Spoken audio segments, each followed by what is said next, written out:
Pour donner le meilleur d'elles-mêmes, les plantes ont besoin de compagnie. Chez Terrena, nous travaillons depuis plusieurs années sur l'association d'une culture secondaire à la culture principale, et cela au sein d'une même parcelle. L'objectif ? Protéger nos cultures des mauvaises herbes et des nuisibles, tout simplement en occupant l'espace. Jocelyn Boumard est producteur de céréales et éleveur de veaux de boucherie dans le Maine-et-Loire, et pour lui, les plantes compagnes sont d'abord au service de la protection de son sol. Donc là on se situe sur une parcelle de colza de mon exploitation. C'est une parcelle que j'ai décidé de faire en association avec du plan de campagne.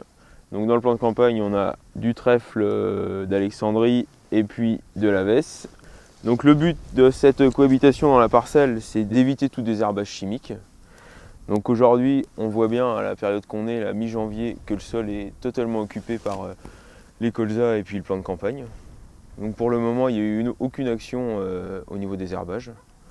Le but, c'est que la vesse et le trèfle gèlent pour laisser, à partir du mois de mars, le colza se développer normalement.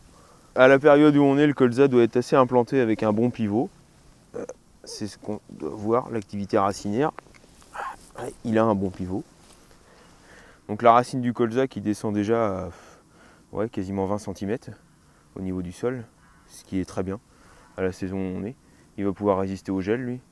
Et puis le trèfle et la vesse qui, elles, vont plutôt avoir une action racinaire en surface, puisque la racine est beaucoup moins développée. Hop là, on a des racines qui travaillent beaucoup plus en surface, ce qui permettent la perméabilité du sol. Et ensuite, avec le gel, quand la vesse et le trèfle vont geler, leurs résidus vont se dégrader au niveau du sol, ce qui va rapporter un léger amendement pour la plante de colza derrière. Regardons cela à la loupe. Prenons l'exemple de la parcelle de colza de Jocelyn. Il suffit de semer en même temps que le colza des espèces complémentaires, ici une combinaison de légumineuses bien particulières, 2 vesses et un trèfle d'Alexandrie. Grâce à ces légumineuses à implantation rapide, le sol est totalement occupé. Cette culture secondaire confisque la lumière au détriment des mauvaises herbes qui ne peuvent plus s'installer pendant l'automne. Plus besoin de désherber. En grandissant, les légumineuses développent de puissantes racines, favorisant ainsi l'aération du sol, la circulation de l'eau de pluie et donc l'activité biologique de tous les organismes qui le peuplent. La structure du sol s'améliore, c'est-à-dire qu'il devient plus fertile. L'autre particularité des légumineuses associées, ici la vesse et le trèfle, c'est qu'elles abritent sur leurs racines des bactéries capables de fixer l'azote. Et l'azote, c'est la source de protéines de la plante. En hiver, la destruction naturelle des plantes compagnes, très sensibles au gel, laisse le champ libre, sans désherbage chimique ou mécanique, au colza qui démarre en février. Pendant le processus de décomposition de la vesse et du trèfle, l'azote est lentement restitué au sol, il favorisera la croissance du colza. C'est donc autant d'azote en moins à fournir au sol. Certaines années, on économise ainsi jusqu'à 20% de fertilisants. Et oui, c'est tout bénéfice pour Jocelyn.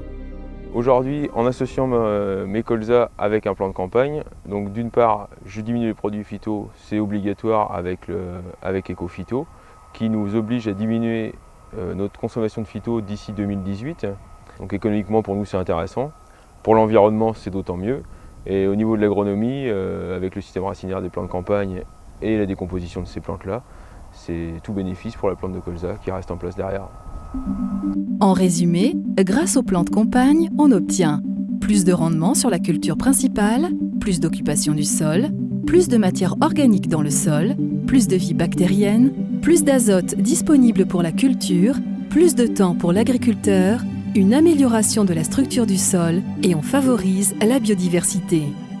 Mais on a aussi moins de pesticides, moins de mauvaises herbes dans la culture, moins d'insectes ravageurs sur la culture, moins de passages pour les traitements et les désherbages, moins de fertilisation azotée à apporter et pour finir, moins de consommation de carburant. Au-delà de cet exemple associant colza et légumineuses, il existe une foule d'associations de cultures possibles et plusieurs sont testées actuellement par nos sentinelles de la Terre.